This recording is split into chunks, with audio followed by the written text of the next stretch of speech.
Assalamu alaikum. My name is Ashley and I have been thinking about making this video for so long.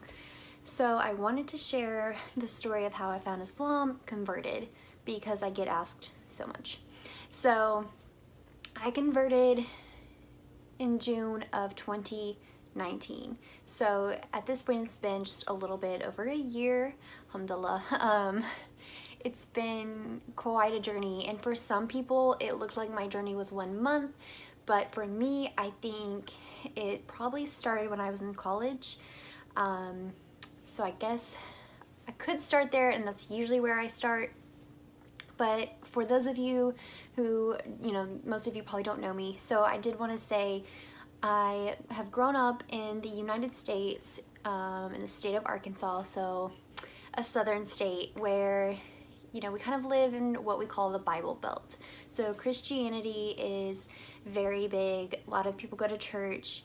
And then where I grew up, it's predominantly white people, and you go to church and you don't learn about a lot of religions. You don't have a lot of experience, I guess, with the outside world, you could say. So when I went to college is really when I got exposed to people of like other cultures and even people of color, to be honest. So crazy to I guess, talk about it. It typically is a topic of conversation when I tell people where I grew up. So if you want to Google it, I grew up in Harrison, Arkansas. So I went to college, and when I was, I believe, a sophomore, maybe a junior, it's all kind of a blur. All the semesters kind of run together when you look back. So I saw a flyer for a program, and they partner American students with international students. And I thought that that would be really cool, just like a fun experience, meet a new friend, learn something, be able to teach them something. And so it is a mentorship program where you were only required to speak with them like once a week or so. You can email back and forth or meet up. So I remember going into this classroom, and it, I think, was bigger than they expected because it was a little chaotic. So eventually we were all sitting in these desks, and they kind of had the American students on one side, international students on the other. And I remember I was looking around the room trying to, just kind of get a feel for everything, and I looked back and there was a girl sitting there.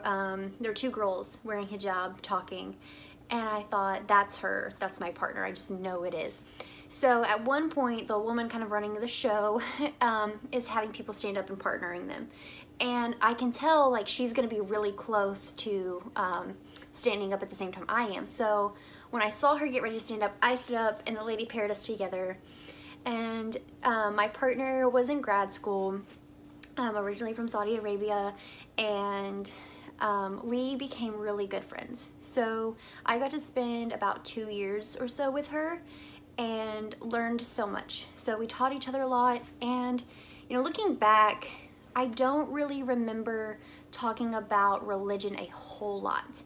That was not ever really just the main topic. I think I asked maybe a couple of questions, and I did see if we went out to eat together. I remember someone staring at her, and at first I thought, why are they staring at us? And then I realized it's because of her hijab.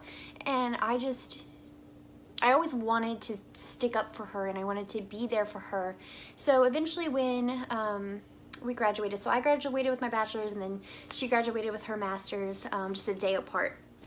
So she left, and then that following January I was in grad school, and the night before World Hijab Day, so World Hijab Day is February 1st every year, so the night before I find out about it, right? So I think Facebook. So I decided to take part in World Hijab Day. So I watched YouTube videos, and it's so funny to me looking back because I think one of the first videos I ever watched was by Lena Snowbar. Her handle is with Lovely. I took an infinity scarf I had from my closet. I practiced, and it's so funny because looking back now, I actually reached out to somebody who had converted, and I said, hey, does this look okay? And she said, yeah, that looks great. So I did my best to recreate it the next morning, and I remember reaching for the door handle to leave my apartment, and I hesitated, and I thought, I've never hesitated before. I've been self-conscious about, outfits and things like that and getting ready and, how my hair looked. And I thought, I don't know how I'm going to be treated today. But I was kind of trying to prepare myself to handle anything that came at me, I guess you could say. So I did get some funny looks because I was a graduate assistant, so I did have a job on campus, and so everybody's like, what are you doing? And then some people were like, oh, I wish I had known so I could participate too. So I had a really good day. I posted on social media and got a lot of positive feedback, especially from other Muslims. They really appreciated it. So I really threw myself into some research about World Hijab Day, and I wanted to become an ambassador. So that following year, I became an ambassador.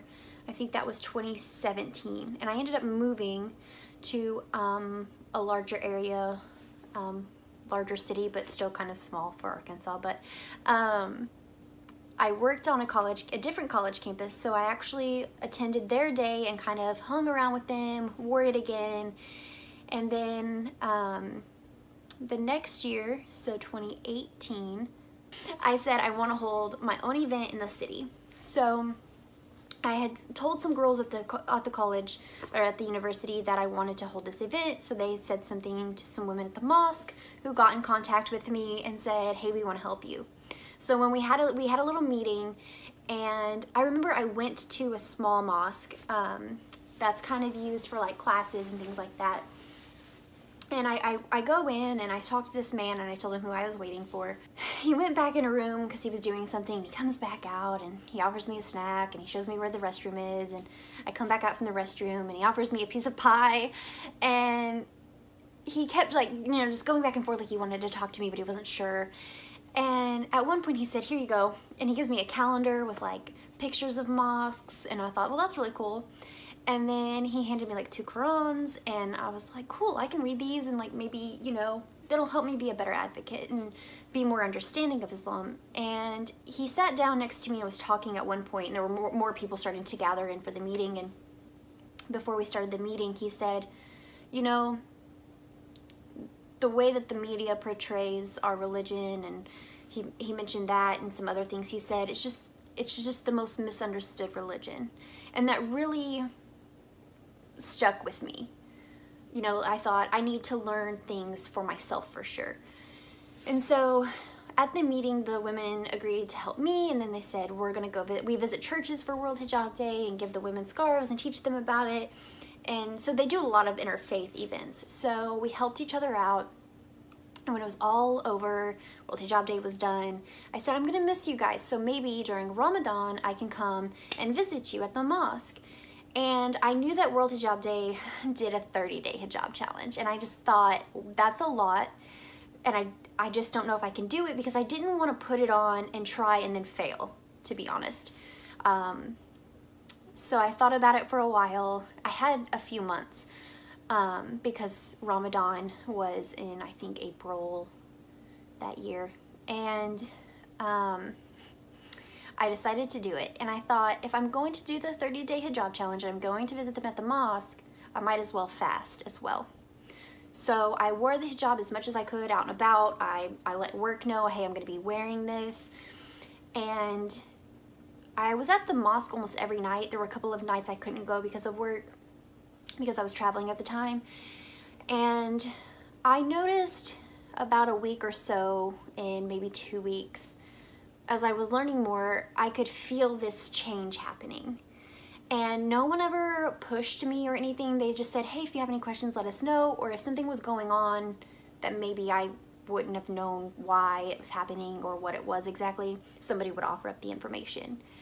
And I eventually asked my friend to teach me how to pray.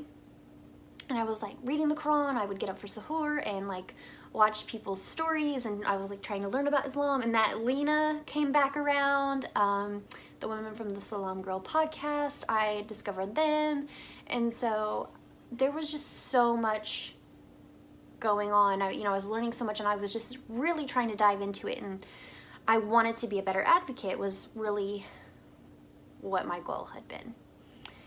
But by the end of it, I was really falling in love with the religion. So one night, I'm at the mosque, it's toward the end of Ramadan, everyone's praying and I'm watching and I'm reading the Quran, and I was actually still toward the beginning of the Quran, when God is actually speaking to Mary about Jesus and having a baby. And I thought it was so cool, all of the parallels between like Christianity and Islam, since I had a Christian background. And I remember a woman came up to me, and some people were very surprised that I wasn't Muslim already. They said I wore the hijab well, and they had seen me there so often. And I really appreciated the compliments about the hijab. She asked me, she said, "Why do you hesitate?" And I thought about it for a second, and I thought, I don't know. I really don't know what's holding me back anymore. Because I had fought myself a little bit, you know? My family's not Muslim. It's a huge life change. But I just felt this overwhelming sense of peace. Just a peace that I hadn't really felt before. Because with Christianity, I went to church off and on. We didn't start going to church until I was 12. And then throughout college, it was off and on, kind of. And when I moved to the city on my own, I tried again, and something always felt like it was missing. And so I said, I'm going to take my Shahada. So I texted one of my friends, and I let her know. So I did it the last day of Ramadan. And it's there's hardly any words to describe how amazing it is. Even just sitting here talking about it. It's been amazing, and I'm so grateful. Allah has blessed me tremendously, and I wouldn't change a thing. So that's pretty much my story. I welcome any questions in the comments. Maybe I didn't really talk about something. I will say, since I converted, I just ended up not taking my hijab off, and I think the hijab was kind of one of those things that helped. Like, I got very comfortable, and to me the hijab helps me remember Allah, which is so important, and it reminds me of my faith, and it's an outward appearance of my faith. And then, you know, modesty is important too. I enjoy just everything. I love my hijab. Like, I can't imagine not having it, and being Muslim, I can't imagine that. So my family, I know I'll get this question too, so I'll go ahead and answer it. How did your family respond? So I think that they were all a little surprised and thrown off. They offered some support. I noticed later that that support wavered a bit. I know it's confusing. So I do, of course, visit them for their holidays like Christmas. You know, I'm there to support them. And then, you know, they know when I'm fasting and things like that. So there's still a lot of obstacles and learning on both sides. But for the most part, I've had just such a really great community anyway. And I definitely threw myself in to like classes to like learn Arabic, and I went to I've gone to Sunday school. So there's always going to be so much to learn about, and I'm trying to kind of take my family on that journey with me as much as I can without overwhelming them.